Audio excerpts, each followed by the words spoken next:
శ్రీ సత్యసాయి జిల్లా ధర్మవరం పట్టణం రామ్నగర్కు చెందిన తులసి అనే మహిళ తన భర్త దాశరథి చేతిలో దారుణంగా మోసపోయానంటూ సంచలన ఆరోపణలు చేస్తున్నారు. 13 ఏళ్ల క్రితం కరెంట్ ఆఫీసులో లైన్మ్యాన్గా పనిచేసే దాశరథితో తనకు వివాహం జరిగిందని, అప్పటి నుంచి అదనపు కట్నం కోసం ఆయన వేధించేవాడని ఆమె చెబుతున్నారు. తన భర్త ప్రవర్తనలో మొదటి నుంచి తేడా ఉండేదని, రాత్రిపూట తాను నిద్రపోయాక తన చీరలు నగలు వేసుకుని అద్దం ముందు కూర్చునేవాడని తులసి ఆరోపిస్తున్నారు.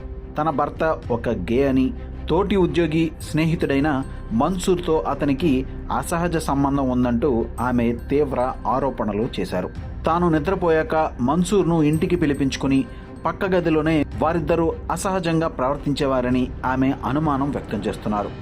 తన గుట్టు తెలిసిపోయిందనే కోపంతో ఒకరోజు తాను వంట చేస్తుండగా తనపై అఘాయిత్యం చేసేందుకు భర్త తన స్నేహితుడిని ఉసిగొల్పాడని, ఆ నరకం నుంచి చావు తప్పి కన్ను లొట్టబోయినట్లు తప్పించుకుని పుట్టింటికి చేరుకున్నానని తులసి చెప్పారు. ప్రస్తుతం తాను భరణం కోసం న్యాయ పోరాటం చేస్తున్నానని, అయితే తమ విషయం ఎక్కడ సమాజానికి తెలిసిపోయి పరువు పోతుందన్న భయంతో ఇప్పుడు ఆ ఇద్దరూ కలిసి తనను చంపేందుకు కుట్ర పన్నుతున్నారని బాధితురాలు ఆందోళన వ్యక్తం చేస్తున్నారు. తాను తన తండ్రి ఎక్కడికి వెళ్ళినా వెంబడిస్తూ ఫోటోలు వీడియోలు తీస్తూ భయభ్రాంతులకు గురి చేస్తున్నారంటూ ఈ వ్యవహారంపై జిల్లా ఎస్పీ సతీష్ కుమార్ గారికి ఫిర్యాదు చేయగా ధర్మవరం 2 టౌన్ సిఐ రెడ్డప్ప వారిని పిలిపించి మందలించారని, అయినా సరే వారి తీరు మారలేదని ఆమె ఆరోపిస్తున్నారు. తనకు వారి నుంచి ఎప్పుడైనా ప్రాణహాని జరగవచ్చని, పోలీసులే తనకు రక్షణ కల్పించాలని తులసి వేడుకుంటున్నారు. ఇలా ఇంకో ఆడపిల్ల మోసపోకూడదనే ఉద్దేశంతోనే ఈ విషయాన్ని సమాజం దృష్టికి తీసుకొస్తున్నానని ఆమె ఆవేదన వ్యక్తం చేస్తున్నారు. ఉన్నతాధికారులు ఈ ఆరోపణలపై స్పందించి తనకు ప్రాణరక్షణ కల్పించడంతో పాటు సమగ్ర విచారణ జరిపించాలని ఆమె కోరుతున్నారు. ధర్మవరం రామ్నగర్ 31వ వార్డులో నివాసం ఉంటాను. నాకు 13 సంవత్సరాల క్రితం దాశరథి రామ్నగర్ లైన్మెన్తో వివాహం అయినది. ఇతను నాకు అదనపు కట్నం అని చాలా సతాయించి తర్వాత ఇతనితో చాలా గొడవలు కూడా, పంచాయతీలు కూడా అయినాయి. కానీ ఇతనితో ఒకరోజు నేను ఇలా చూశాను, నా బట్టలు నా నగలు అన్నీ వేసుకొని ఇలా మేకప్ అవ్వడం చూశాను. ఇదే కాక ఒకరోజు మన్సూర్ని పిలిపించి రూమ్లో మన్సూర్ అనే ఇతనితో కాపురం చేస్తాడండి. ఒకే గదిలో ఉండి బట్టలు ఇప్పి ఉంటారు. అన్నీ నా భర్తతో జీతం అంతా ఇతనే తీసుకుంటాడు. కొడతాడు సార్, ఏమన్నా అడిగినా కొడతాడు, తిండి పెట్టాడు సరిగ్గా. మీకు ఎన్ని లేదమ్మా పెళ్లి? 13 సంవత్సరాలు అయింది సార్. 13 సంవత్సరాలు అయింది మీకు? ఇంతవరకు మిమ్మల్ని టచ్ చేయలేదమ్మా? లేదు సార్, 5 సంవత్సరాలుగా నేను ఇలా చూశాను సార్. ఇతన్ని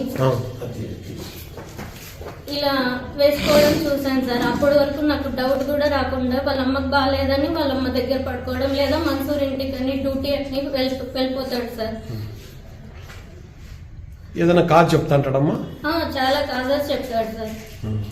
నాకు వీళ్ళు ఇవి ఫోటోలు బయట పెడతానని చెప్పి నన్ను చంపాలని చూస్తున్నారు సార్. నేను ఎస్పీ ఆఫీస్లో కూడా కంప్లైంట్ ఇచ్చాను. 2 టౌన్కి రాసిచ్చారు ఆయన. రాసిస్తే రెడ్డప్ప సార్ పిలిపించి తిట్టారు సార్. అయినా వినకుండా ఇప్పుడు ఎక్కువ చేశారు సార్. ఇంకా చంపాలని చూస్తున్నారు. నాకు రక్షణ కావాలి, నాకు న్యాయం కావాలి సార్. ఎప్పుడు ఈ అవతారంలో ఉంటారు. రాత్రి అయితే చాలు ఇలా మేకప్ వేసుకొని చీర కట్టుకొని ఉంటారు.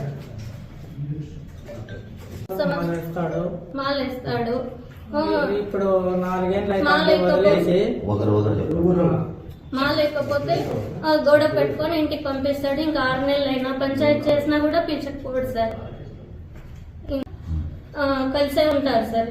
అసలు 5 నిమిషాలు వదిలి మా ఆయన మన్సూర్తో దూరంగా ఉండలేడు సార్. ఆయన ట్రాన్స్కో లైన్మెన్ అమ్మా? Linemen sir Mansoor. అదే రామ్నగర్ చెందిన ఆఫీస్కి లైన్మెన్ సార్. ఇతనే సార్ మన్సూర్. ఇతనే మా ఆయన నుంచి ఆస్తులన్నీ తీసుకొని మాకేమీ లేకుండా చేసినాడు. నాకు తిండి కూడా పెట్టాడు సార్. ఇతను ఇంటికి వచ్చి నన్ను కూడా బలవంతం చేయాలని చూశాడు సార్. అప్పుడు నేను బయటకు వచ్చేసాను సార్. నాకు 5 సంవత్సరాల క్రితం నుంచి డౌట్ వచ్చింది సార్. నా చెల్లి పెళ్లి కావాలని చెప్పి నేను అన్ని భరించినాను సార్. కొడతాడు సార్. చాలా కొట్టడం, గిచ్చడం, బరకడం అన్ని చేస్తాడు. ఆయన కూడా అడిగికి ఎవ్వరు ముందుకు రాలేదు సార్.